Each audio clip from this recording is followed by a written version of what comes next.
Welcome to the July 22nd, 2024 Arts Commission meeting. The Arts Commission is conducting this meeting from the City Council chamber and via teleconference at Rua Orlando Moscaso at North 17 Boca do Rio in Salvador, Bahia, to accommodate Commissioner Baltazar, who will be attending the meeting remotely due to a previously scheduled trip. Effective October 17, 2023, public comments may be made in person or in writing.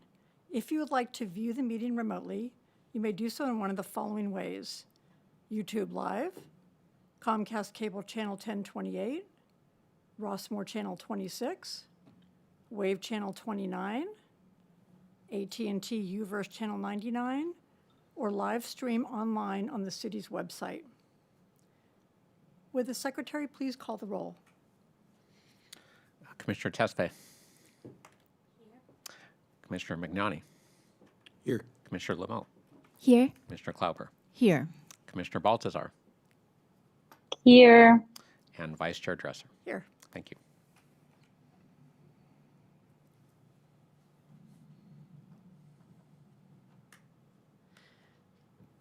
Mr. Savine, would you please do an introduction to the new commissioners? Absolutely. With pleasure. Thank you, Vice Chair. The commissioners may remember that we had two friends leave us in the spring, Commissioners Meredith and Emmanuel, and the City Council, when terms expire, do seek new commissioners. And so through a thorough search and many applicants, the Council found two very well-qualified commissioners to join the Commission. And so it's with pleasure that we are able to welcome them officially to the Arts Commission. We weren't able to meet in April, so this is their first meeting. And so I just thought it'd be helpful if each of them introduced themselves briefly to the rest of the commissioners and to the world watching, at least from Brazil. If you'd like to start a little bit about yourself, and then we'll pass it on, and then we'll go from there. Hi, my name is Netsina Tesfaye. I am a resident of Walnut Creek and a mother of two small children, and also a public art artist in the city of Walnut Creek. I'm Peter Magnani, lived in Walnut Creek for about 27 years. I'm a member of the Walnut Creek Library Foundation, and my parents were artists, and in fact, they met at the Federal Arts Project on WPA in San Francisco, so I have it in my DNA. Very good. So thank you, Vice Chair. We just want to make sure that everybody knew who they were, and you'll be spending at least the next couple of years together. So it's important that we all kind of know who we are. So thank you and welcome. Thank you for introducing yourselves and welcome to the Arts Commission. We're thrilled to have you. This portion of the meeting is reserved for comment on items not on the agenda. Under the Brown Act, the Commission cannot act on items raised during public communications, but may respond briefly to statements made or questions posed, request clarification, or refer the item to staff.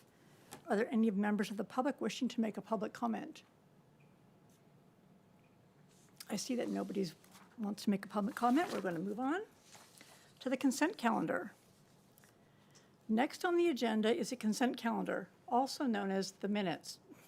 Does any commissioner have questions on any item on the consent calendar?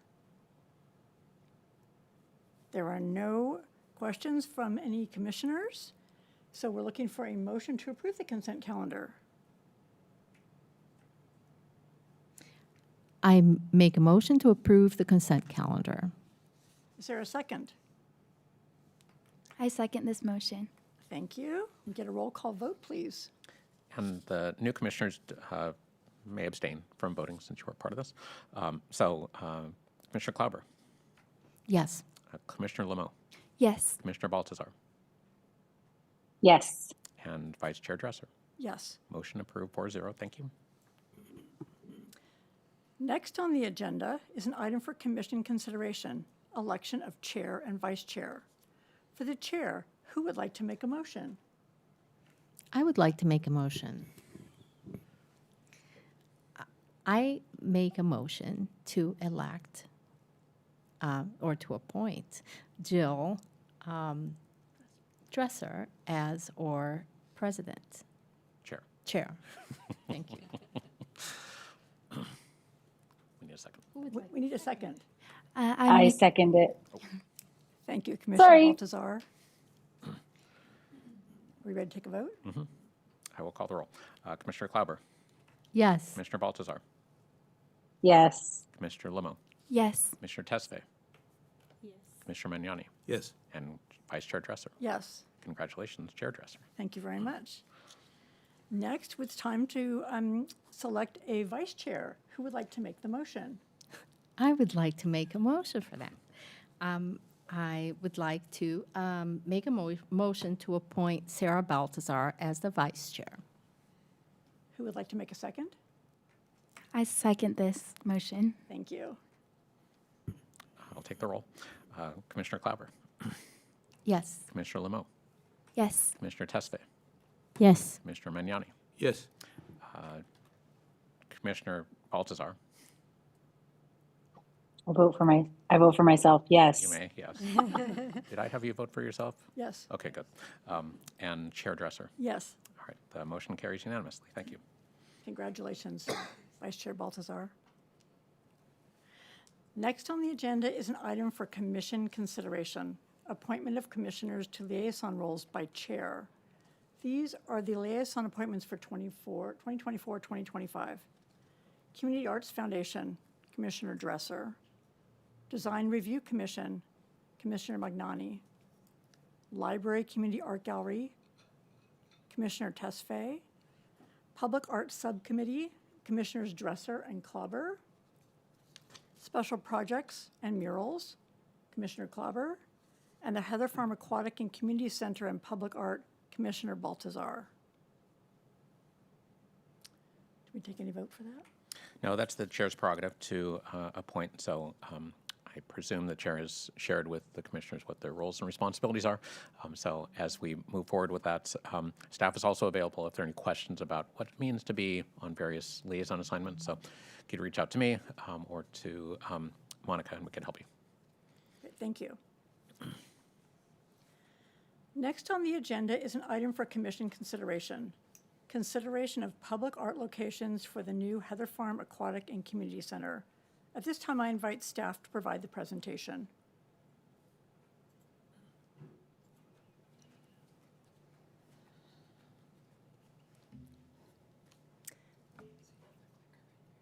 Oh, perfect. Thank you. Good evening, commissioners. Here we go.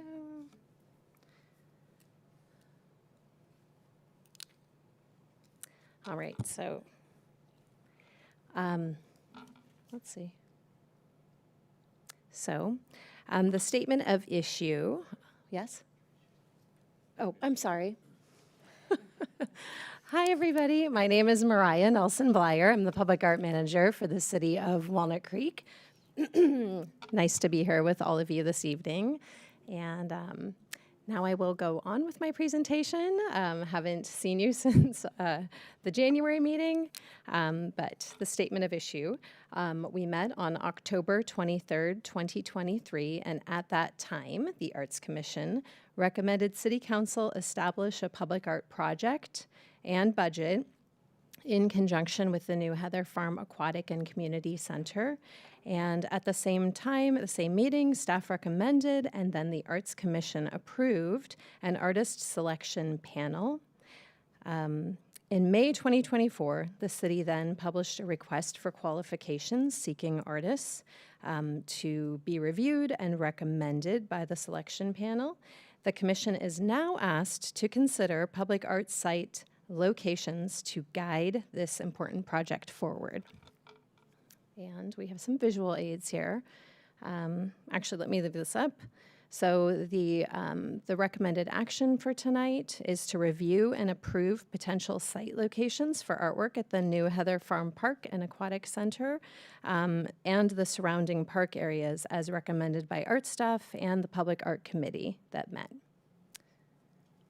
So just to get you a little orientation here, I think you may have all be familiar with Heather Farm Park by now, but we have up there an aerial view of the park and the surrounding areas, and we'll go a little bit deeper into this.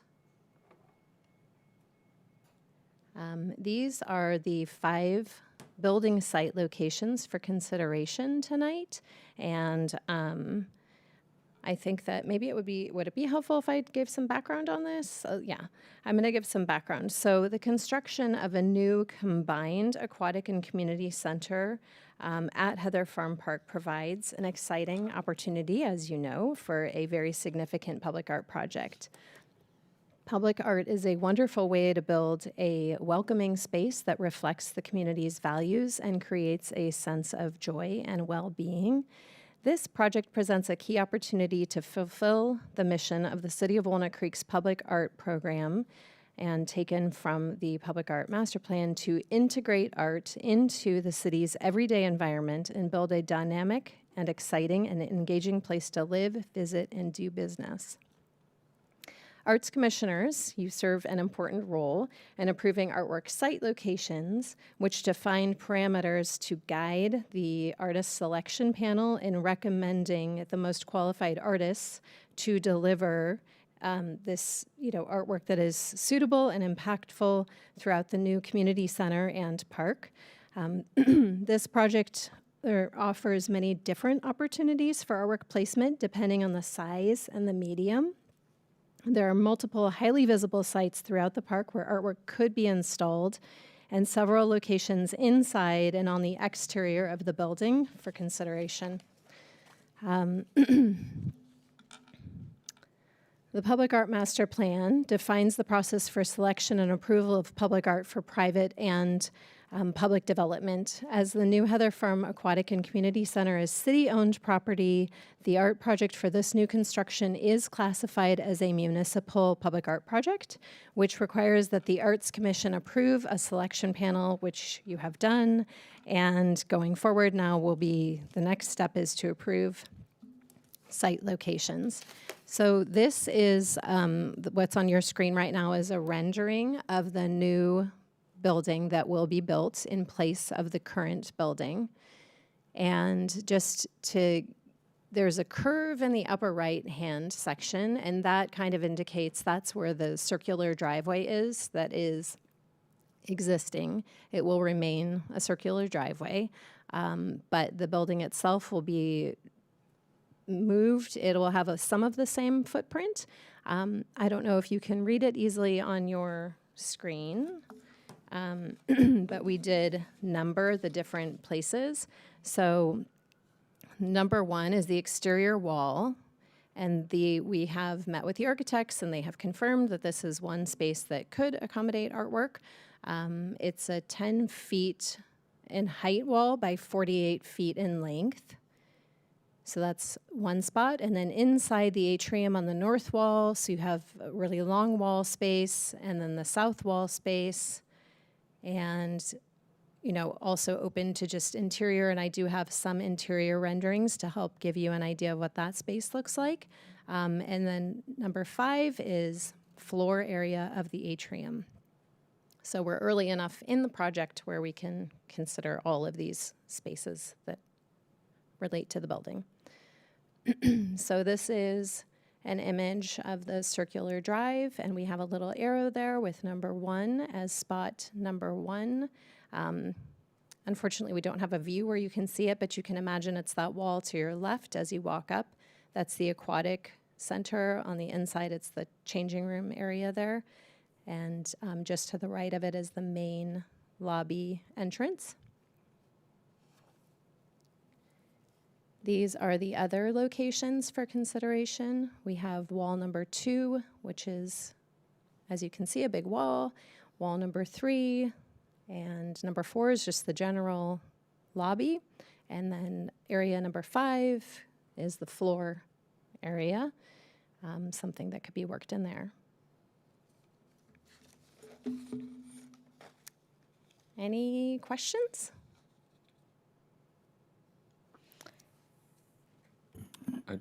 Just for clarity, Mariah will continue with her presentation. If you'd like, Chair, we can go through the whole thing, or we can stop here and take questions about the locations attached to or inside the building, whatever you My prefer. thought is I'd like to have all the locations Okay, presented okay. before we have questions. Just Thank thank you. Thank you.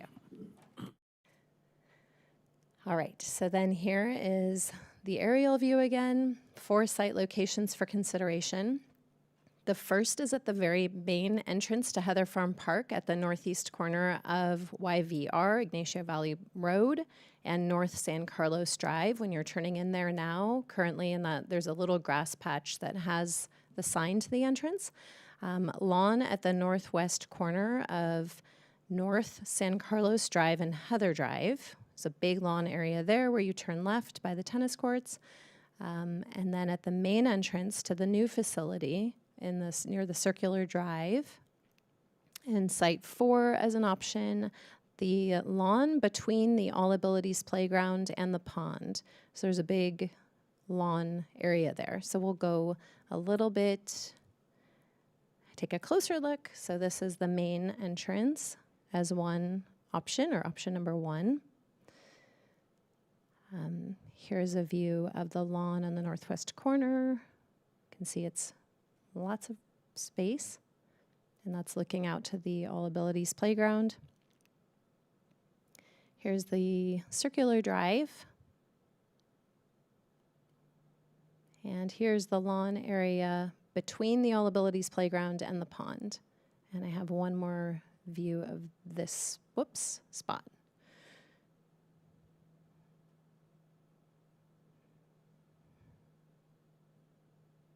All right. So these are all of the site locations for consideration. Now, questions. Questions from commissioners are welcome right now. Commissioner Magnani? Thanks. Do I understand that the committee is not recommending the interior sites? So the Public Art Committee met, and they felt that artwork would be more effective if it were placed in the outdoor locations so that it could be accessible to a greater number of people, not just people utilizing the building. So that was one thing that was discussed at our meeting, that they had concerns that if, given the budget and how it breaks down, where would artwork make the biggest impact and be enjoyed by the greatest amount of people?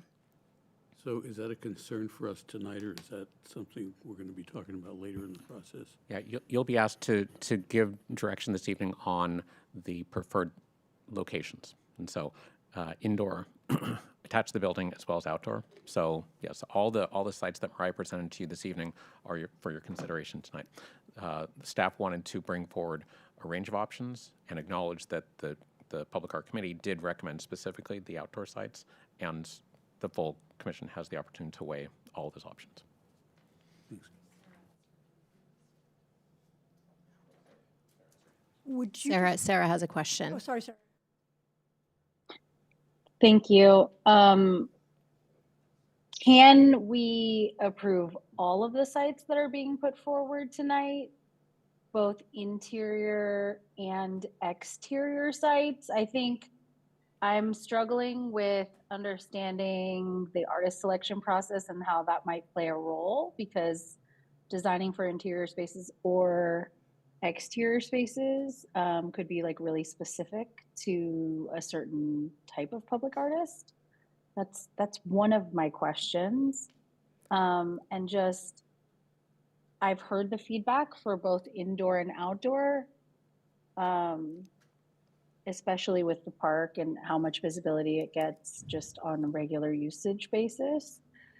But is there a rationale for one or the other? Or can we look at all 10 of these spaces as options for public art? Thank you for your question. And yes, the answer is yes. It's up to the Arts Commission as a whole to make that choice. And I think that, sure, if you keep them all on, it's really up to the artist to then propose where they think that their artwork will be most impactful. And we leave it up to the artist. It's really their charge to submit the proposal saying where, which spot they're most interested in seeing their art. Does that answer your question? It does, but I had one other follow-up to it around the actual construction and design team that's working on the space. Like, should we choose an artist that would like to do outdoor spaces? And there are 5 significant spots in the interior. Is the construction and design and planning team thinking about kind of that aesthetic outside of the public art space, but still to be kind of creative, welcoming, inviting? Like, how is the collaboration between this public art project and the actual overall design and planning working together? So it's my understanding that the building has already been designed and that plan is set.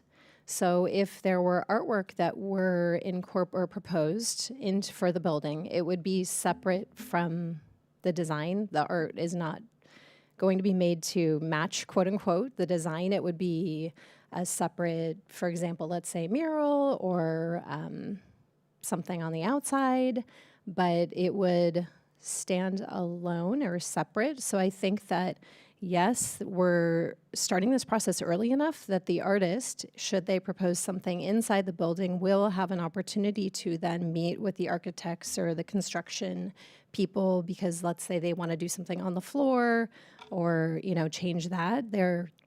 That opportunity does exist. But with regards to the actual building, that's going to be a separate thing than the artwork, if that makes sense. Yeah, I'm definitely not referring to the building design. It's more like those 5 spaces, maybe not including the floor. Like, if they're not selected for public art, they still are extremely important, viable spaces to display Correct. work or, right. And it could be something, because those are easier places too, that there could be an opportunity in the future, or it's up to the commission to decide. Maybe there's an artist who has a concept for outside and then something that relates inside, or maybe we have, we just at this point don't know, because we're not at that point in the process. We don't know what artists will come up with. So I think that it's hard to make those decisions until we see what we get with regards to proposals that are site specific. We'll get to that point in the artist selection process. Can I ask, just to follow up, Vice Chair? So are you asking that if the interior locations aren't selected tonight, are you asking whether there'd still be an opportunity later down the road to install a mural, for example, on the wall inside the building or the lobby? Yes, Kevin, I think the tension that I'm holding is that we've identified 10 really incredible spaces to have public art, which would make the aperture for the artist be kind of more grandiose and exciting to think about how they might submit.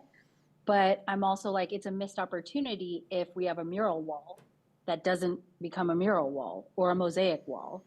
And like, how could we just think as forward as possible about ways that we can incorporate public art that maybe isn't as permanent? I think about a floor, I think about different kinds of adhesive materials or things that are a little bit more temporal, to be able to keep just public art center in these large community spaces. And because you've identified such incredible spots, I'm a both and person. So I'm just trying to weigh out the options. Commissioner Lamo. I have a question regarding if we were to select all of the spaces or a certain amount of spaces, and maybe the budget wasn't enough to fill all of those spaces, then who would the decision kind of fall back on? Would it be the Public Art Committee, or would it go back to the Arts Commission? Like, for example, if we selected all 10 of the spaces and we thought that all of them were great, but then the budget could not cover all of those spaces, would it be the Public Art Committee's decision to kind of narrow down which spaces they wanted to put the art in, or would it go back to the Arts Commission? So the first step, it'll go to the artist selection panel, which is a panel that's comprised of one arts commissioner, which is Sarah, and city council member, and then we have arts professionals on that. And after they look at all of the different proposals, it will be, and part of the proposal is that the artist does have to submit a budget so that we know that they're working within the budget. And so I think that this is going to be a puzzle that we look to the artist selection panel to kind of put together based on what proposals they receive. Thank you. Yeah. I had a question regards to the trying to work this. The second option for the lawn out on the northeast corner of North San Carlos Drive and Heather Drive, I believe the a piece of some kind of artwork. I don't believe that's part of the public art collection. I just wanted to know, and for the new art that's being proposed, where is that going to be in terms of placement in relation to what's existing? Is that piece right now that's already there, is that going to be moved somewhere else? Or what do we think about that? Good questions. Yes, you are correct. There is a piece out there right now by artist Bruce Johnson, and it is owned by the city. It is in the city's permanent collection. And because of the way the work is out there, there is the option that it could be potentially moved to a higher visibility site. That's completely doable. This lawn area is so big that, in fact, the Bruce Johnson piece is in this image, but you can't even see it. So I don't think that it will conflict if there's a different piece put here, which is, yeah. Regards to the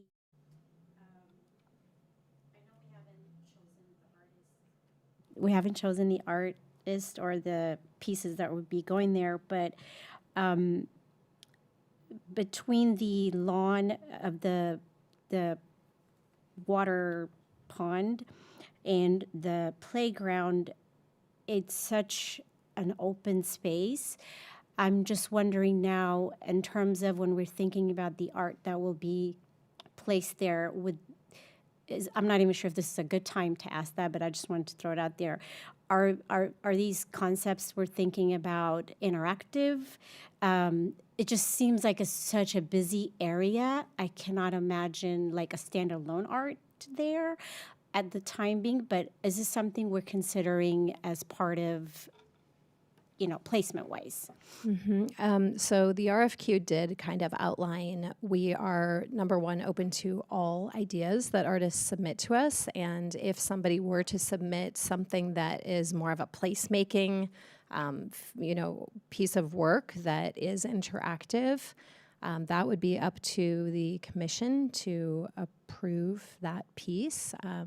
And like you said, we are so early in this stage that we have just, closed the applications and we haven't received any proposals yet. But yeah, I think that that's a great opportunity, that site, for a big placemaking interactive work. It just depends on what some artist or artist team proposes. Commissioner Tesfaye, if I can add, on page 4 of your staff report, we do have several criteria listed there, which are just guidelines, but they may help the commission and the selection panel think about what is within a specific location like this, which you're right, is broad. There's lots of lawn there, which makes the most sense. And so a lot of this is kind of this balance between being very specific about, you're going to put it right here, right, which could limit the artist's vision. And so we're trying to be broad, but also have some guidelines that would help the artist and the panel and the commission identify what's the most effective location within that. And so these will guide the selection panel and hopefully guide you when this comes back to you with a concept and other refinements. So this is also a significant opportunity, and we're not quite sure exactly what the best place is for it. And so we're trying to be as broad as possible without being the entire park. Hi. So I have another question. Would all of the art that is chosen be permanent installations, or would it be, for example, some of the interior spaces, would it be rotating, kind of like Duncan Arcade on Main Street? Would it, yeah, that's my question. Yes, so we're seeking something that would be permanent, but I think that you're right. If it were a mural, there might be there's a life expectancy on, unfortunately on all work, but the idea is that something that would be substantial for generations of people to enjoy for years to come into the future. So yes, when we get into that part of the process where we're looking at fabrication and material, and those are all things that will be taken into consideration. We don't want to spend $1 million and have it disappear overnight, because it disintegrates or something. So yes, yeah, but And- not rotating art. Yeah. Okay, thank you. And then just one more thing. I think we were talking about this last meeting in January about a concept. Was there a concept for the general artwork to be kind of themed around, or is it up to the artist to choose kind of, and it's their creative freedom? Yes, it's up to the artist. So in the RFQ, we kind of wrote about Walnut Creek and what kind of a community this is, and geography, the geography here, the people who live here, and then we're hoping that artists will take that into consideration, and it's really up to them to decide how they best want to show their work. Okay, thank you. Are there any other commissioner questions? Hi, could you talk to us about the artist selection process and Yes. tell us where we are with that and what happens now that the timeline or the date for submitting their application has closed? Yes. So we published the RFQ. We received 161 applicants, and the next step, so now that's closed, and we did receive, Commissioner Baltazar had asked, where they're from, and we looked through, and I think that we said it was like 60-ish from California, 19 international artists representing different countries throughout the world, which is exciting, and the rest U.S. But we thought we had a great turnout of people applying. So the next step is we'll be meeting with the artist selection panel, and they will be reviewing the entry or the applicants, and from there we will take their recommendation to cull it down to 10 qualified artists. And from there, they'll interview up to 10 and hold interviews to learn more about their practice and their process and their experience and what they might have in mind. And then after that step, it'll get taken down to 5 that they wish to invite to submit formal proposals, up to 5. Because the budget will allow for us to compensate 5 artists for formal proposals. Excuse me. So it's the form panel that will go through the 160 applications? So staff has met and eliminated some that were just not qualified based on, not answering the right questions. But yeah, they have a lot to get through. And we're very grateful to the panel for, it's a lengthy process.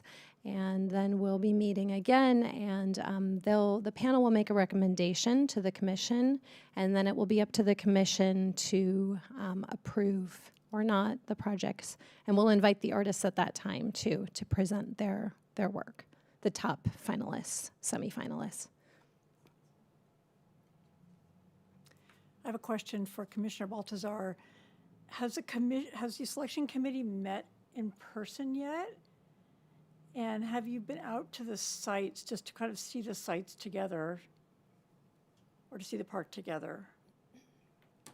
Mariah, if I have this wrong, feel free to correct me. I've met with the commission or the panel, the artist selection panel once. We did not visit the site. I personally have visited the site, although one doesn't exist yet.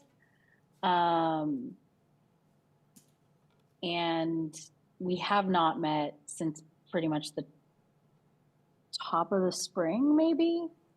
So it's been some time because there was a little bit of a hold on the actual plan for Heather Farms getting approved.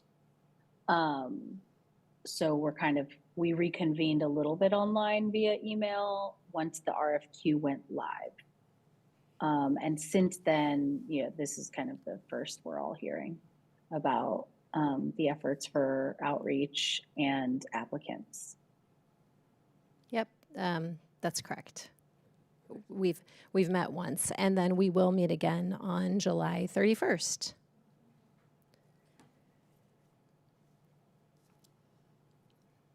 I'm like, I don't have that invite. I emailed an invite. You should have it. Please check your email.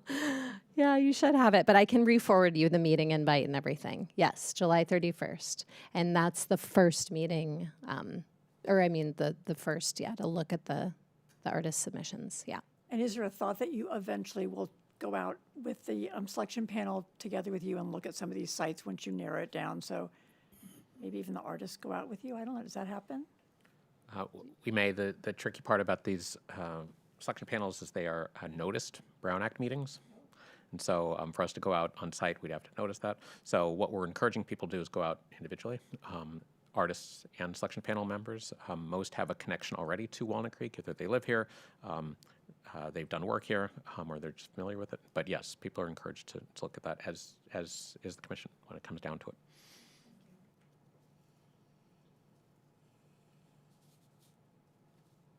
I don't think we have any public comments. Do anyone from the public would like to comment? If not, we're ready for commissioner comments.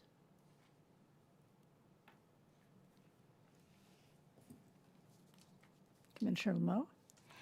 For the site locations, I like the idea of a mix of interior and outdoor spaces, because if the site locations are just limited to the outdoor locations, it also limits the artists that we can choose from, because a lot of the outdoor art is in the form of sculptures and things like that, and some artists are more drawn to murals, and I think a mixture of both would be really nice to have to showcase all different forms of art. Thank you. Any other commissioners have comments? Commissioner Magnani? Thank you. I like all of the outdoor sites. I think they're spectacular, and I would love to see public art on all of those sites. But as far as limiting it to that, it also seems a shame to build this magnificent new community center and not also have art there. So it's a abundance of riches, I guess. Obviously, we can't spread ourselves too thin and get a lot of little things that don't add up to anything, but at this stage, I guess I don't really see an advantage to limiting the process by eliminating any of the sites, even though, we might think some are less attractive than others for various reasons. Thank you. Commissioner Tesfaye? I just wanted to add, I thought I would have loved to seen an option for the garden.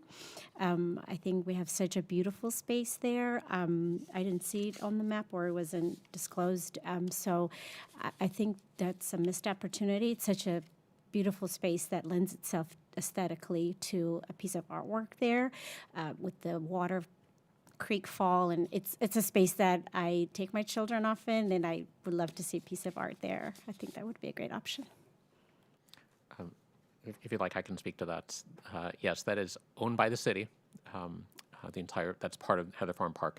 and it's operated by a nonprofit, which is separate and apart from the city of Walnut Creek, the gardens at Heather Farm. And so they have a vision for how they want to carry out their programs, rentals and education and propagation. And so we're respectful of that. And so if in the future they approach us and say, hey, we'd love to partner with you on public art or others, we'd be open to that.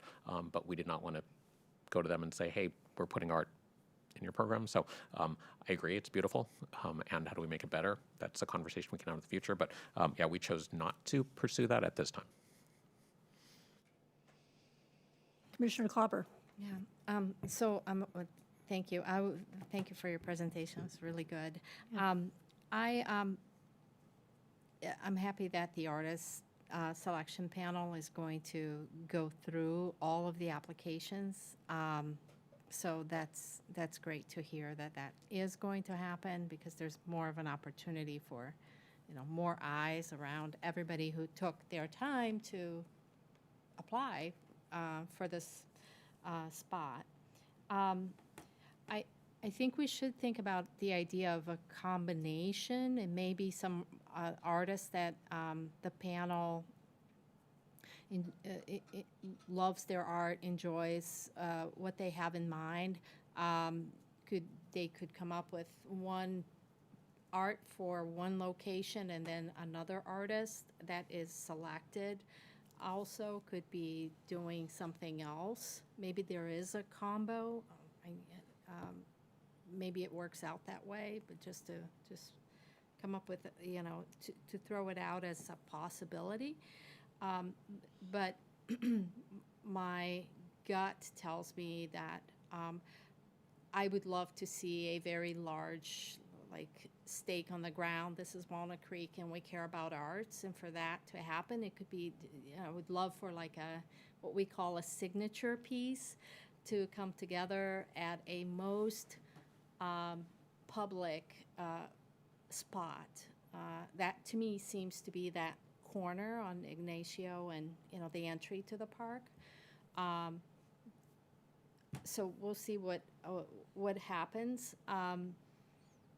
That's what I like to see. Obviously, once someone comes up with their idea, then things can change. But I think we should go for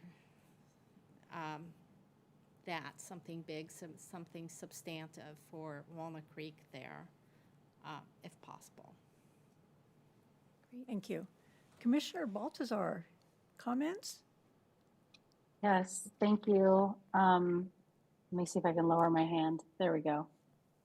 I agree with all of the commissioners, and I just want to add, if possible, as we move closer to the request for proposal phases, that we can add something about the mix of spaces that are available, and the fact that some of the interior spaces might be able to be sourced more sustainably and be at a lower cost, so we can get a really lovely mix of interactive outdoor and indoor public art. And if some of those questions might be able to be answered in a proposal, and we keep all of these spaces as an option, we might find, or we will find, the right artist that has the right vision that can align with a lovely $953,500 budget. I do think that erring on the side of sustainability in general is something that's really important for this proposal moving forward.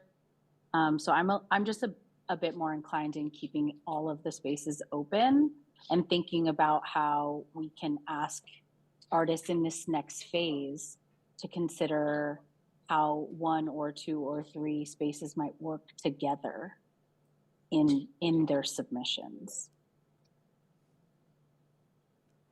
Thank you.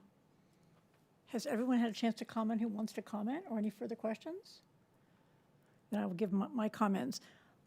Thank you, Commissioner Klopper and Commissioner Baltazar, for summarizing how I feel about this as well. I'd like to see all the locations kept open, but when it comes right down to it, I want to see a big, bold, eye-stopping piece that people talk about when they leave Heather Farm. And that probably is a sculpture in one of those five, I think there's 5 outdoor locations. But I would like to see art on or in the facility, but that might be more murals, it might be a mosaic, it's gonna be maybe a slightly lower price. Because there's no way we can do 10 locations for $1 million. We're gonna have to, this artist selection panel is gonna have to be very careful on how they choose their artists. And that said, if you happen to choose several artists and you're able to come in with budget, it'd be nice if the art has a little bit of thread between it. So if somebody's working in copper, maybe another artist is working with a little bit of copper too, just to tie things together. If there's some different locations, if we can afford to do more than one location outside. But I'm hoping when we finish this project, there's a big, bold, phenomenal piece somewhere outside of the building. And then there's smaller projects going on in and on the building. Great. Thank you all for your comments. Super helpful. And yes, so if who? It's not me. Staff needs a motion. And it could be similar to what you just said, Chair, if you want to. We need a motion. Who would like to make a motion to approve the locations? And if it helps, it doesn't need, you don't need to make a motion that reads every one of those. It could be let me just see what it says here. It could restate the recommendation from the Public Art Committee as well as staff regarding both indoor, how do I say this, regarding all indoor and outdoor sites as recommended by staff in the Public Art Committee, something like that. Sorry if that was garbled, but I'm trying to make it easier for you, even though it doesn't sound like it. You're mentioning the recommended actions area of this? Yeah, I'll make a motion. I make a motion to approve the potential site locations referenced here today for artwork at the new Heather Farm Park Aquatic and Community Center and surrounding park areas as recommended by staff. As recommended by staff and the Public Art Committee, both? And the Public Art Committee. Okay. So is that all understood, that that's both indoors and outdoors?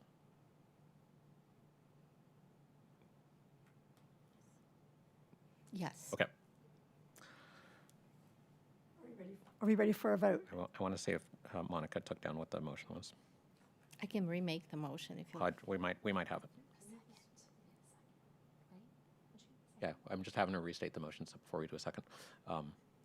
So just so I'm clear, so what I heard you say, Commissioner Klauber, is the motion is to approve the indoor and outdoor sites as recommended for the new Heather Farm Aquatic and Community Center as recommended by staff and the Public Art Committee.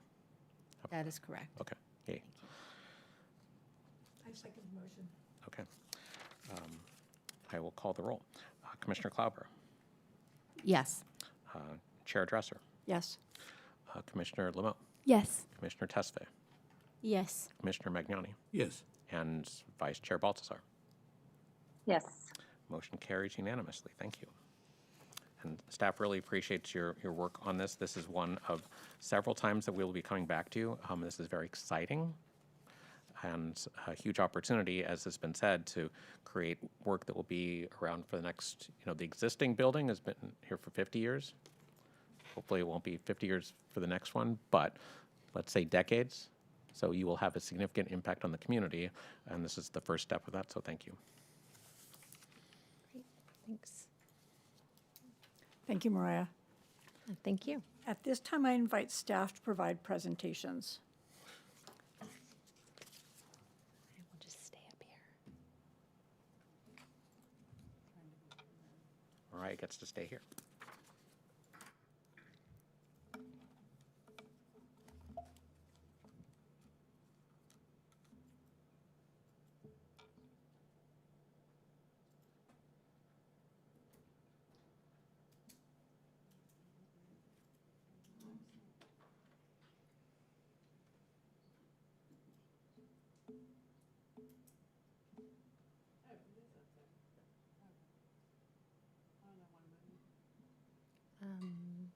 Does my clicker work from here?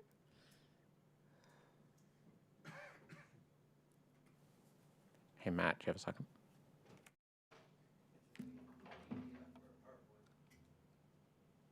I'm just trying to pull up the second PowerPoint. It's up. Oh. Close the first one all the way up. Close that one up.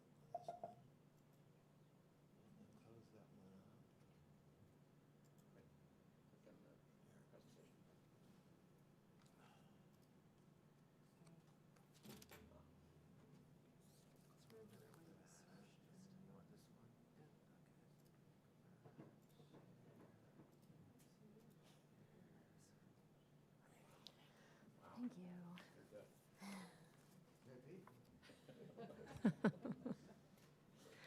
All right. I am here to give you give some public art updates. So first up, we have our beloved piece, Fountainhead by Sayed Alavi. It was temporarily removed in March for conservation. It is still under conservation. It's been quite a process. This is Fountainhead going away, and here's Fountainhead in the studio where it's being worked on. It was so waterlogged that it had to wait a very long time to dry out, and then they could finally, once it was not soggy, put it into the oven to finish baking completely to thoroughly dry out.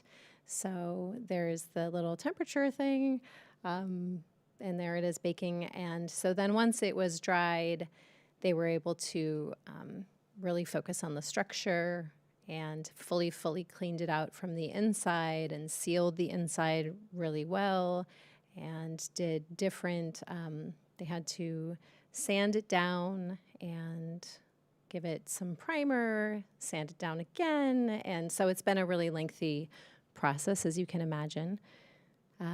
It is expected to be returned later this summer, probably realistically September. Yep. And as you remember, in January, Nigel Sussman, this has been a very long process, this mural, but he completed the mural in January, just had some rain, setbacks. And then we decided to host a celebration for him in the spring when the weather was nice again. And it was, the artist was really happy that we came out to celebrate and support him and his artwork. And we also had council members there, arts commissioners, community members, staff, and Assembly member Rebecca Bauer-Cahan came to talk about art, and she's happy to have art in her community because her son actually goes to this gym, so for his basketball, one of her little kids. So that was a fun celebration to honor the artist and this new amazing mural that he did for the city titled Where's Walnut Creek?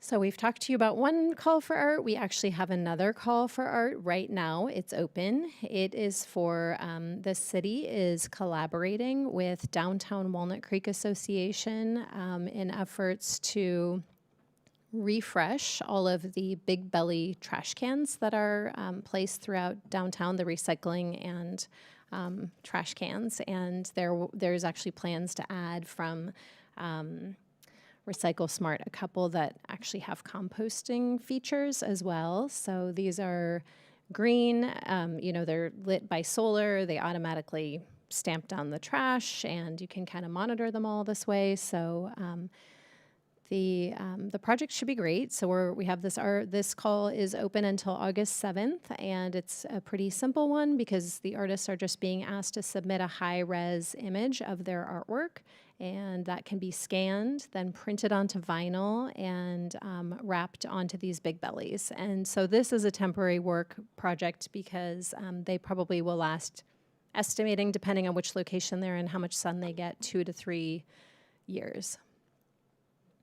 That's up online. So this is one that was done already, but this was paid for and done, not by us, but it is downtown, and so this is an example of what it could look like. Also, we did discuss this briefly at the last meeting. We have our mural matching grant out. And we have actually made postcards. So I was going to give you all a postcard because we have new promo materials if you know of anybody and want to pass it out, or maybe you just want to put it on your refrigerator because it's a pretty piece to look at. And the graphic designer made this image using some different pieces of existing murals in the city. So that is up online. And we have also updated and revised our developer guide. This is for a reference for all developers in the city. And we kind of made this nice. This is a piece that is out at John Muir Hospital, which we talked about last time, but I have those to give you as well. Pardon me as well. And that is it. Any questions about any of those projects? I have a question about the wraps, the call for art for the Big Bellies. Are we also going to ask for new art for the utility boxes, or is it specifically for Big Bellies? This is specifically for Big Bellies. And will any of the existing Big Bellies that have art on them, will that art be changed out, or is it only for the Big Bellies that have no art on them right now?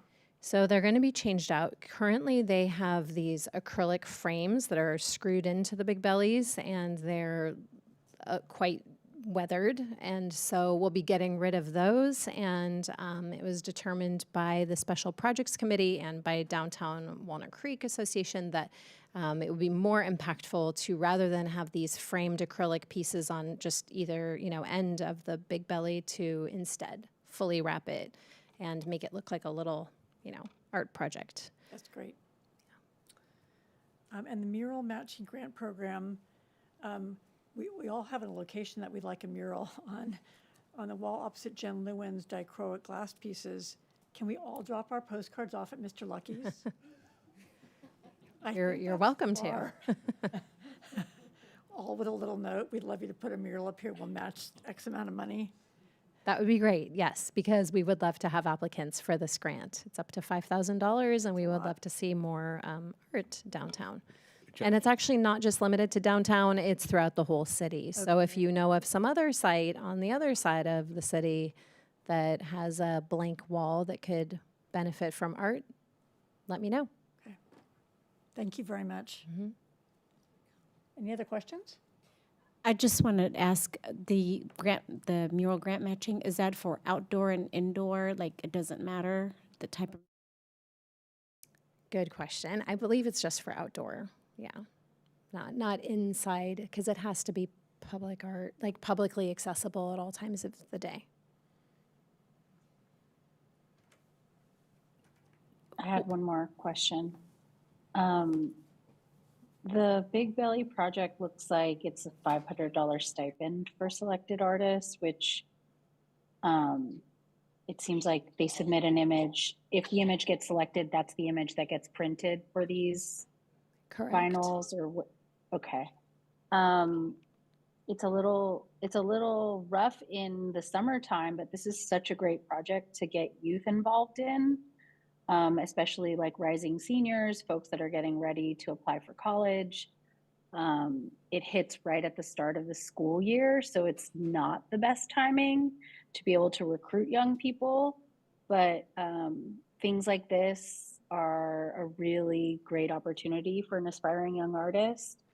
So I just want to reiterate how we might think about timelines in the future, because if this was just extended, for example, to September 7th, you'd have about a month with, we have at least 4 high schools of the area that have art programs, to just see how we might get young people activated across the city.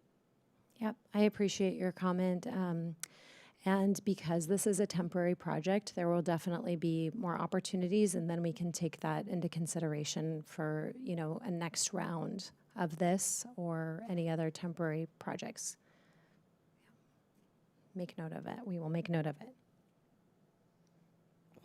Can you tell us what the developer guide entails? Yes. So basically, it's just for when developers come to the city, they want to build a building here, like, let's say, a huge condo complex. It's really just to give them, pardon me, a guide so that they know that number one, there is a public art requirement. There are some exceptions. There's, some people or some projects are exempt from this, but private development that, meets a certain threshold is not exempt. And so basically it's just a little how-to on public art, and yeah, that's what it is in brief.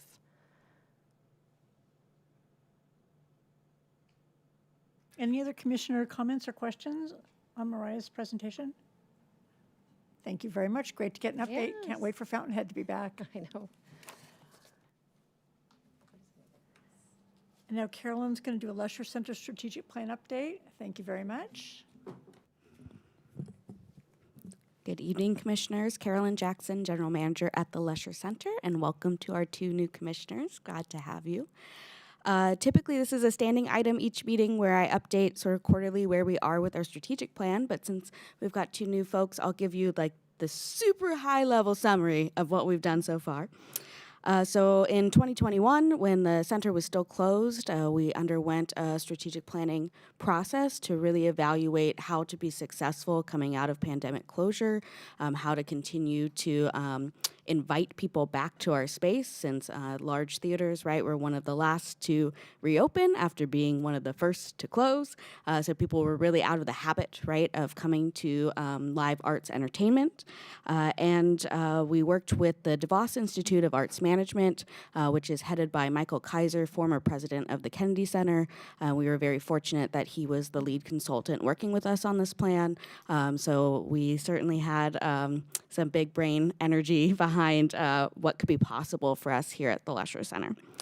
And so that plan was accepted by City Council in February of 2022. So we're 2+ years into it, and I'll give you some of the high-level things that we've accomplished. First, we invested in some key staffing positions, including appointing a new artistic director for center rep, establishing the center's first full-time marketing supervisor position, and adding a technical coordinator to oversee some of our new presentations. We launched those new presentations, which is the Headliner Series, and this was a new model for the Lesher Center where we are paying a flat fee to artists to bring them here to us, rather than a rental scenario where they might reach out to us and say, I'll pay you a rental fee to come be in your space.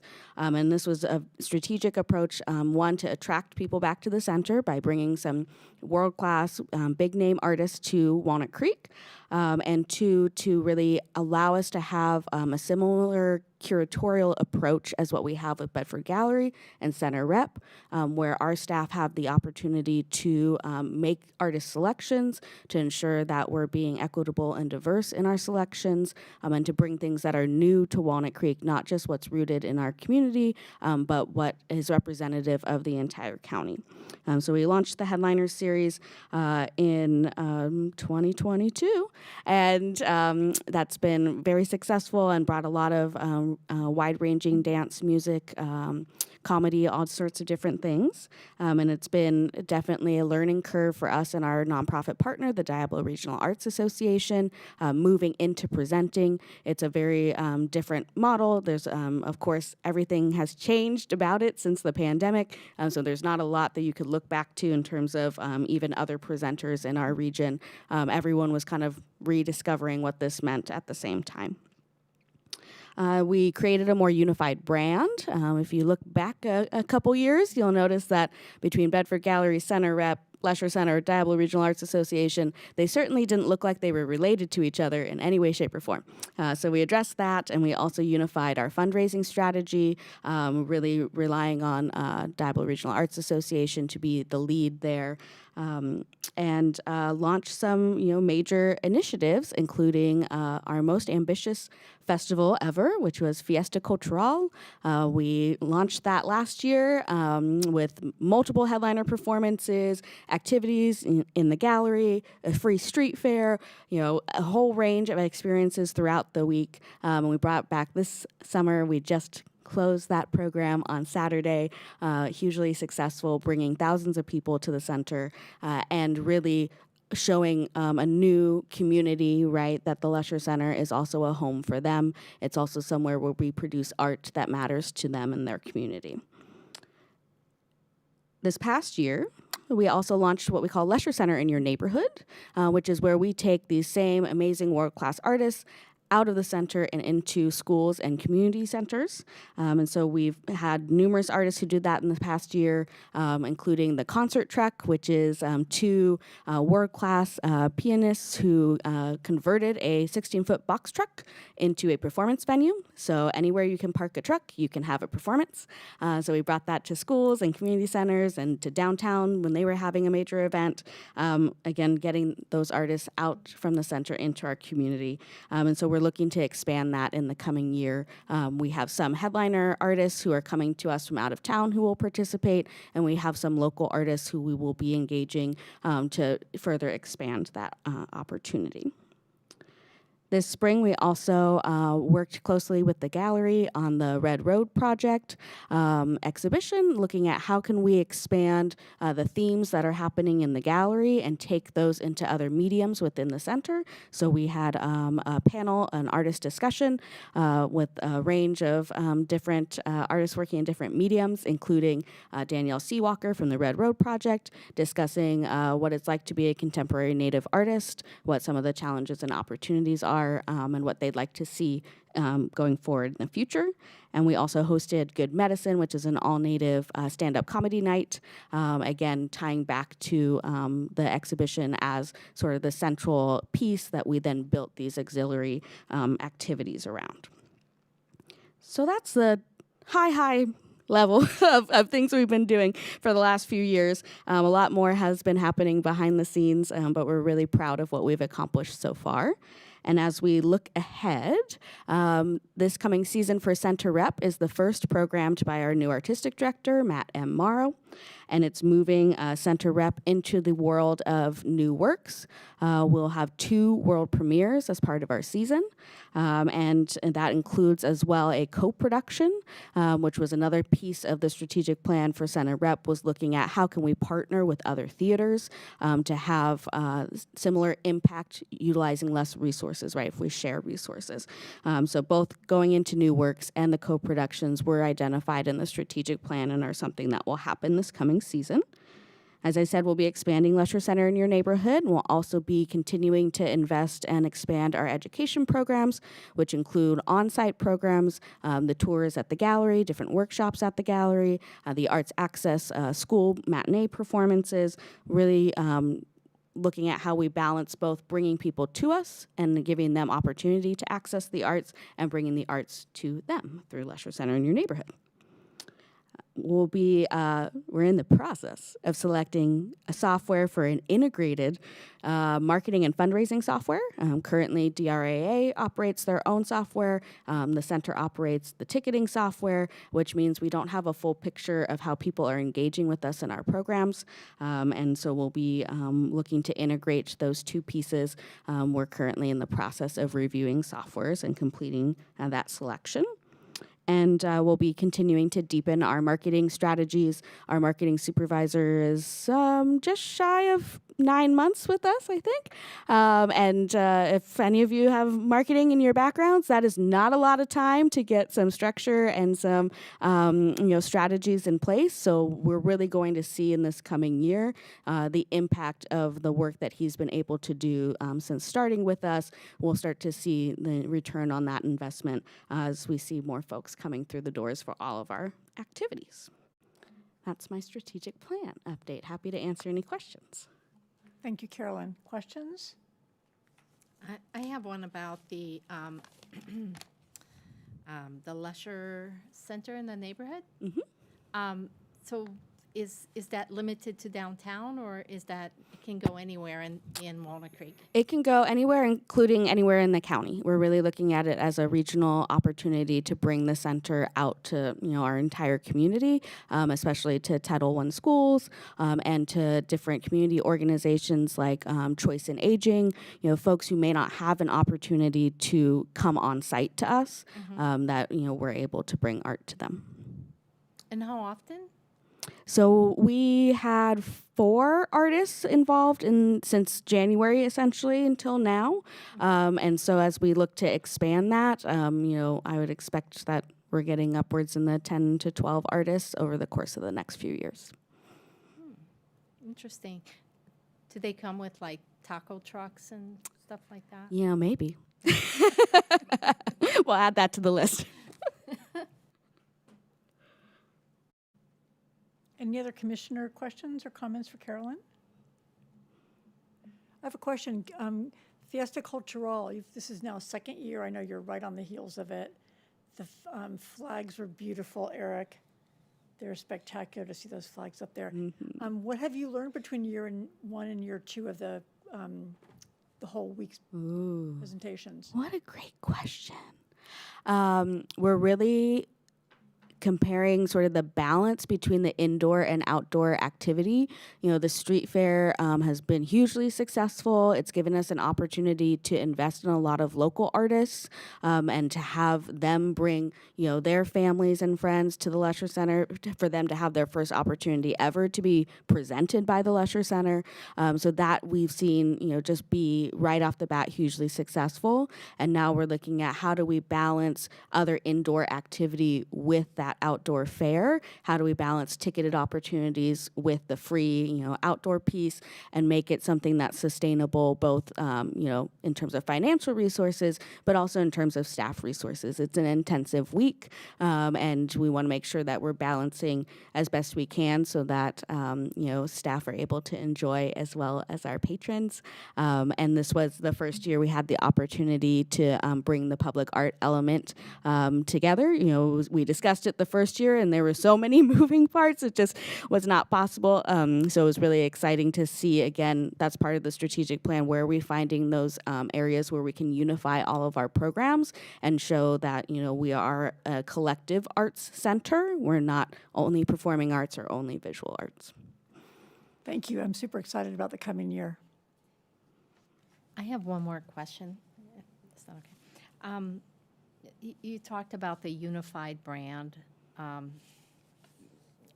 project. How's that? How did that get? Are we there? Are we where we want it to be? And how is it going? It's continually evolving because we're balancing, again, the fact that we have programs that have an identity, that have existing followers, and we weren't trying to kind of eliminate those recognizable features, but we want folks to have a sense of, there's more than just that program happening. They might enter as a center rep ticket buyer, but then they see that there's this whole other, series of activities.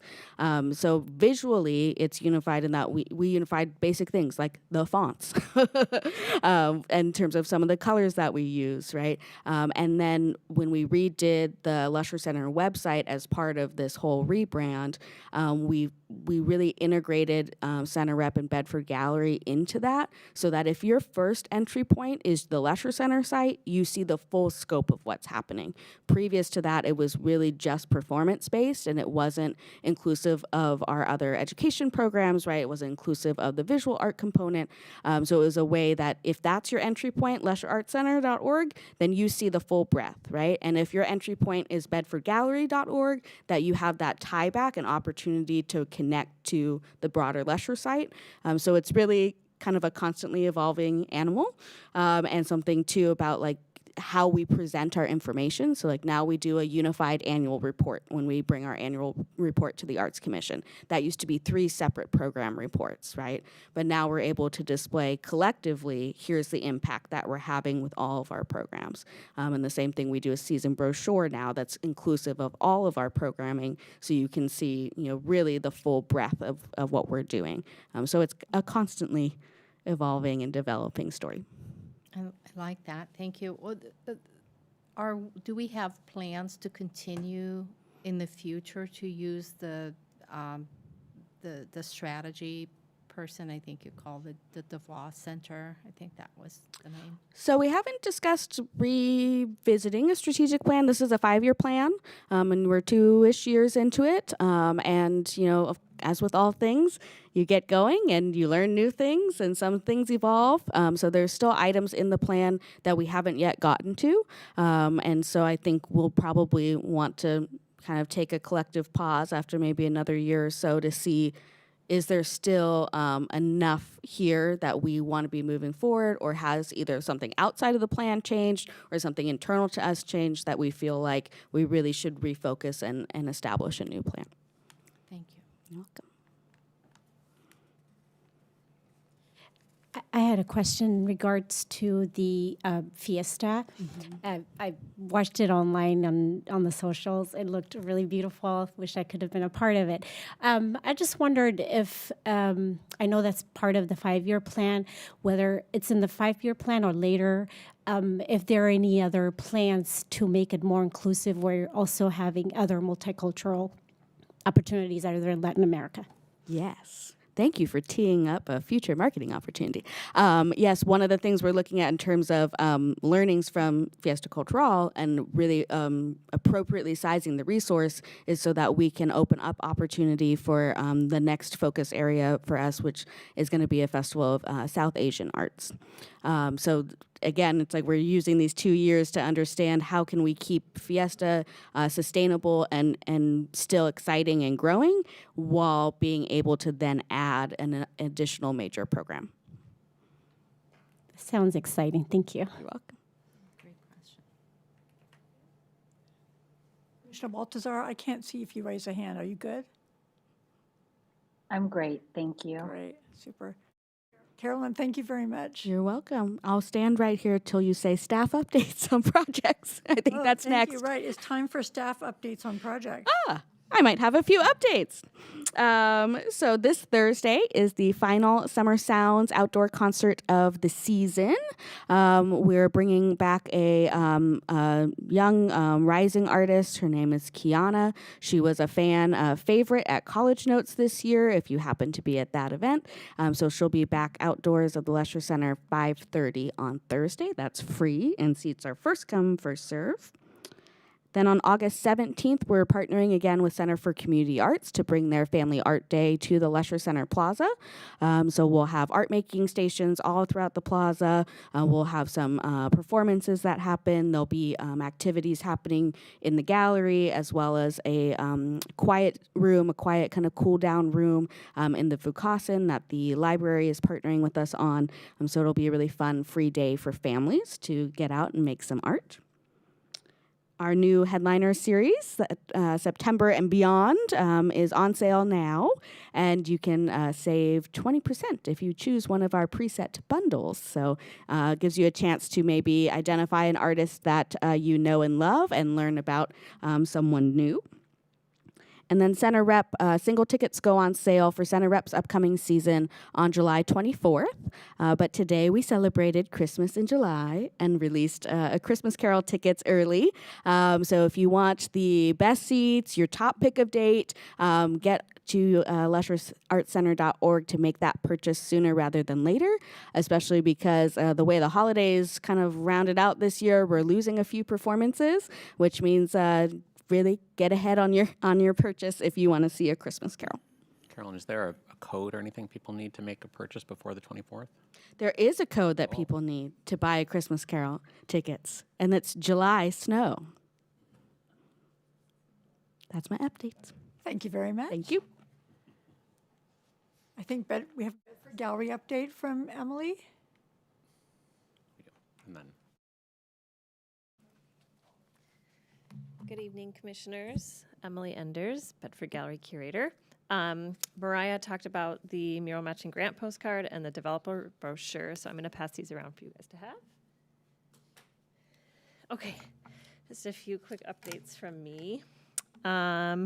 So some of you were there, but we opened Cut, Paste, Create on July 6th.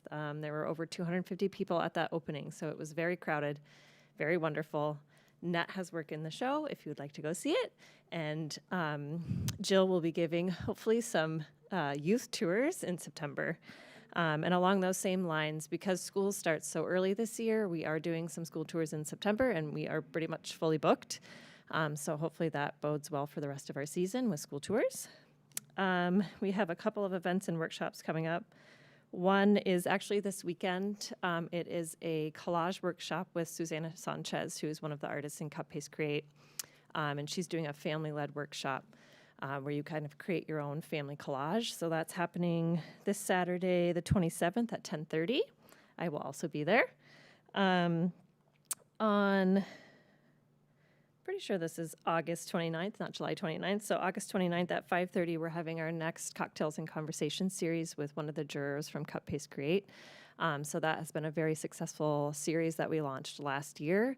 And we are continuing on through this season as well. So for every exhibition, we invite someone to come in and talk about either their artwork or the exhibition with cocktails and food.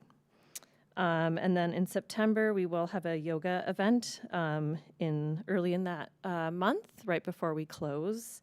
There's probably better details on our website, so I don't have those at this moment. But it's either the 7th or the 8th in the morning, so stay tuned for those. And then Cut Paste Create closes in mid-September, and then we are closed for our standard 2 weeks, and we reopen this fall with About Abstraction. Drawn to Abstraction. About Abstraction, we already did. So Drawn to Abstraction is prints from the 60s and the 70s, and it includes some really heavy hitters from the 20th century. So Helen Frankenthaler, Ellsworth Kelly. I'm looking at you, Net. And a lot of other very famous names that you would recognize from the art world. And then if we don't meet, just in case, Craft Fest is returning for its 100th year. Just kidding. I believe it's our 15th year. It's a very beloved community program that we have every year. So we invite about 30 crafters, between 30 and 35 crafters, to come into the gallery and sell their wares for a full day extravaganza. Last year was our biggest year to date. We had about 4,500 people come through. If you were there, you would know it was very crowded and wonderful. And so we're hoping for a return on that as well. So that is Saturday, November 23rd from 10 to 5. And that's it. Thank you very much. Is Craft Fest again on a day where there's performances in the Leisure Center so we can have lots of people coming through? Absolutely. So we intentionally work with the Leisure Center and their schedule and make sure that we choose a day so that there's many, many people already coming to the Leisure Center for holiday activities. And, we have some thoughts on kind of how to expand that out into the plaza this year. We will see if we can make that happen. Thank you very much. I have a question. Yes, I will stay here. About the event where the artists come and talk about the art event. Is that after the event is closed, or is that during the event? Cocktails and Conversation? Yeah. So that one is specifically for Cut Paste Create, and so that will be about 3 weeks before the exhibition closes. So it's on August 29th, which is like 2 weeks before we close Cut Paste Create. Okay. So and then we'll have another one for Drawn to Abstraction. Okay. During the exhibition. Yep. Awesome. Any other questions for Emily? Comments? Thank you, Emily. You are busy. You and Carolyn are very busy, and I love the collaboration that you're doing. Thank you. Kevin. Okay, thank you. I have two updates. One from another busy person, Miley Ogasor Garcia, who's the manager at the Center for Community Arts, Shadelands Arts Center. Carolyn already mentioned the Family Art Day, which is a joint production of all of our arts programs. That's Saturday, August 17th from 10 a.m. to 1 p.m. On the plaza, right? On the plaza, yeah, so it'll be outdoors. It's free. And then the other event is the Center for Community Arts is celebrating its 60th year, 60 years, which is fabulous, a testament to the amount of support Walnut Creek has provided and still provides to the arts here in our community. So there's an event that we're doing to celebrate. We're calling it Artist Connect. So we will combine the celebration with artist talks. So Wednesday, August 28th from 6 to 8 p.m. out at the Shadelands Auditorium. We'll have artists kind of speaking about their relationship to our program or their connection to the community. We'll also have food there for people. So feel free to come along. It's, like I said, it's free for you and the community. So that's the update from Miley. And then from myself, just following up a little bit on what we were talking about with regard to Heather Farm. I just want to give you some dates for that in terms of public meetings. So the project's moving forward. I will begin with the end, which is sometime in late 2027 is when we will open the new facility. 2027, it seems like it's far away, but it's been moving along pretty quickly. So we are in the design phase, as Mariah said.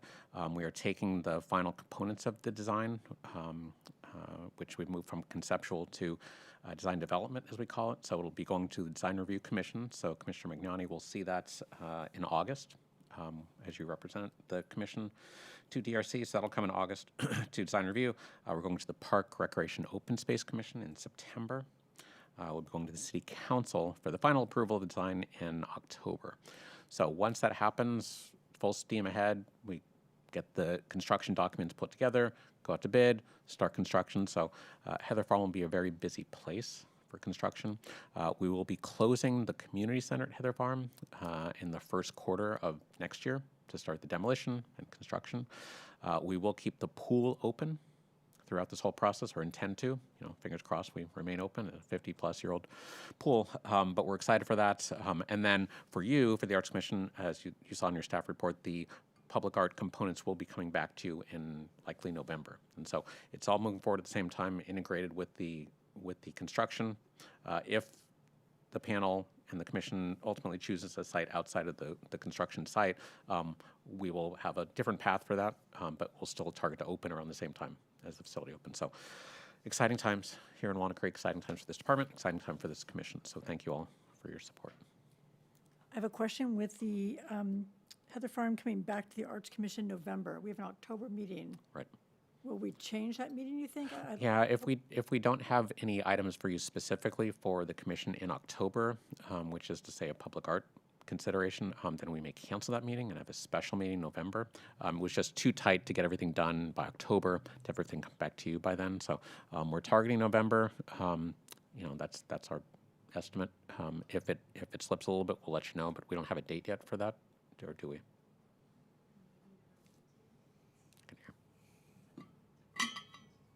I can. Okay, so November 18th is tentative in the evening for that, so 6 o'clock, but stay tuned. But if you want to check your calendars, just hold that for now. 6 o'clock, November 18th, what day of the week is that? Okay. We will let you know. Monica will communicate that with you, or Mariah will, so stay tuned. But thank you for asking, Chair. Thank you. That's my report. Do we have all the staff updates? Now time to call on the commissioners for individual updates. We'll close with We'll close with you. Yeah. Any commissioners have updates of what they've been up to in the art world? Commissioner Klauber? I've been to the San Francisco Modern Art Museum, and I checked out the Sound of Music exhibit, and that was fantastic, and took both my husband and I, who's really into sound, and he's an audiophile, into the past, and with LPs and all the different types of music equipment. So that was really worth it, and I recommend it. Thank you. Either have commissioners want to tell us what they've been up to? Commissioner Magnani. I'll give you one if I can figure out how to tell it. Some time ago, I lent a drawing to the Huntington Museum in Pasadena, who had an exhibition of works of an artist who was a friend of my parents named Sergeant Johnson. And this was a drawing of a commission that he executed at George Washington High School in San Francisco. It was an 85-foot-long concrete mural with an athletic theme. So the Huntington liked the piece, and they said, yeah, we'd like to borrow it. And they spent a lot of money putting a beautiful frame around it and, state-of-the-art plexiglass. And the show was on. It was a great success. And then the show closed, and they said, well, we'll be sending it back to you.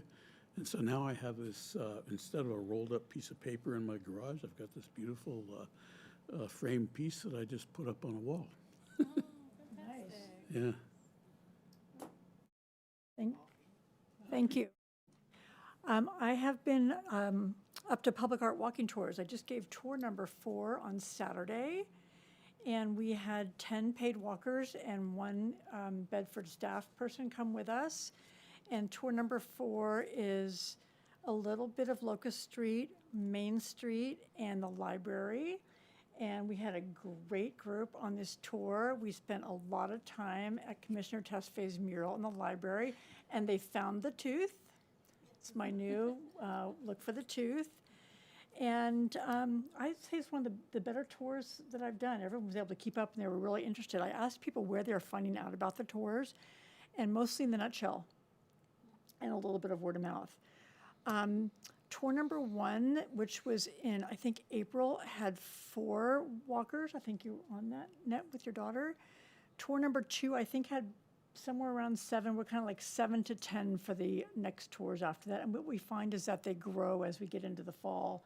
So we start tour number 1 again in August, and we go through November to tour number 4. So if you haven't been on one of our public art walking tours, they're a great way to see the public art in Walnut Creek and hear some anecdotes by a Bedford docent. I've been to the openings of the Bedford shows. This has been an amazing year of Bedford shows. I think my favorite show of Emily's reign has been California Clay. It just was a knock your socks off show. And then followed by the Red Road Project, which was phenomenal. And one of the best things about the Red Road Project is that we had several high school classes come and tour. Commissioner Lameau was in one of those classes. I think I was very emotional when I was doing my introduction to that class. I apologize for that. But this was a very passionate show, as Emily knows. And I'm so glad that I think we had 3 or 4 AP US history classes come Yeah, I think that sounds right. to that show. It was wonderful. And we had Los Alamos classes at California Clay as well. So I know that Emily's staff is reaching out to the high schools, and Los Alamos being the easiest one because we can actually find art teachers' names and history names, and inviting them to come to take tours at the Bedford. So I'm hoping that's going to continue as we go forward with more high schools. And that's all I have for you. Thank you. Oh, now we're going to move on to Commissioner Lameau, and thank you for serving on this commission. Before I give my remarks, would any of the other longtime commissioners like to give their remarks? Former Commissioner Meredith, welcome. It's very different sitting out there. So, Sky, I just wanted to be here tonight to wish you luck and tell you how proud I am, what a great job you've been on the commission. You've brought such poise and excitement and a totally different perspective that I think the commission really appreciated. So I wish you good luck in everything you do. And if you decide to pursue architecture like you and I talked about, I think you'll be very good at that. Architecture needs women, so I hope you good luck with that. Thank you so much. That means a lot to me. Thank you. Commissioner Klauber? Yes, a standing ovation to you for everything you've done here. Thank you. Your insights and your questions, your thoughtful preparations were helpful for everyone, and you inspired me. I know that you got us to think and move closer to the public art goals here, and I think that was just ultimately what this is all about. I can't wait to see what your future brings, and please keep in touch. I will. Thank you. Thank you so much. So on behalf of staff, thank you, Sky, for representing the youth of this community in the most positive way possible. You set the tone for everybody who's going to follow you on this commission. We will have other student commissioners who follow Sky after this. And you set the bar really high. Not just because of the questions you asked, and Emily remarking a while ago that you asked a question of former public art manager Steve Huss, and you flustered him completely, which is great, and keep that up, right? Ask good questions, be yourself, and you were able to represent your perspective in a very clear way that really made a difference for us. And so we have a token of our appreciation that Emily will speak to in a second. Go ahead. You can. Hi, Sky. Thank you so much for joining as our very first Youth Arts Commissioner. It was such a joy and such an honor and such a pleasure to have you on this commission for the time that we did. Continue to fluster the unflusterable people. It will get you places in life. And please stay in touch. We are so proud and thrilled and happy to see where you go next. And we wish that we could keep you on the commission forever. But we know we need to share your expertise and your knowledge and your grace. So thank you so much. And we have a gift for you, which is a public art sign, which we have on the streets, which for the other commissioners, this is how we recognize outgoing commissioners here for their service. And so this is the same kind of sign that you will see on the street, and this is with Sky. It's beautiful. So, Chair, back to you. Thank you. Commissioner Baltazar, I know you're there. I don't see hands raised. Is It's there anything okay. you'd like to say? Just, yes, I'm echoing what everyone else said. Sky, thank you so much for leading the way for other young people to have a voice, not only in the Art Commission, but in our communities with our local elected officials and other folks that are making decisions. I think it's extremely important to be able to hear you and your perspective. And just, yeah, don't desire to fit in. Keep pushing yourself to lead. Thank you so much. Sky, thank you for your 2 years of service to the City of Walnut Creek Arts Commission. I hope that I speak for all the commissioners in saying that we are fortunate that you applied to be the inaugural class of youth commissioners, now called student commissioners. From your first Arts Commission meeting, you came prepared with relevant questions and insightful comments. I've been so impressed with your maturity as you came to us as a sophomore in high school, and your ability to engage with fellow arts commissioners, staff, and artists in an easy and yet professional manner. You attended Bedford Gallery openings and Lesher Center events because you understood that an arts commissioner in Walnut Creek includes being present at events other than scheduled art commission meetings. You set the bar extremely high for the next student commissioner and for what staff and the Arts Commission has come to expect from the student commissioner role. Thank you for your interest in the public art of Walnut Creek and for your time, curiosity, maturity, and professionalism. I know I speak for both the past and present arts commissioners when I say we thank you and wish you much success in your senior year at Las Lomas, your quest to study architecture in college, and all of your future endeavors. And we hope that as you come and go from Walnut Creek, you feel pride in our public art, especially that in which you got to play a part. All the best to you. Thank you so much. Okay. Can I say my part now? Thank you. It has been an absolute honor to serve on the Walnut Creek Arts Commission. As Commissioner Dresser mentioned, I started 2 years ago, and at first I was super nervous going into it. It was a pilot program called A Seat at the Table, and no other youth has done this before. But I have had some amazing people that I've had to work with, staff, Mr. Safine, Ms. Logan, and then all of my fellow commissioners and commissioners that served prior, Commissioner Meredith and Emmanuel.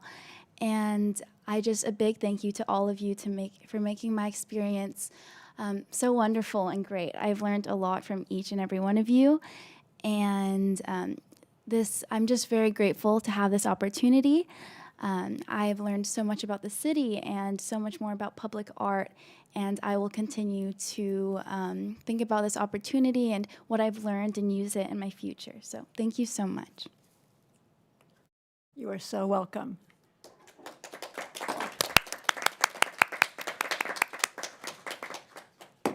Meeting is adjourned.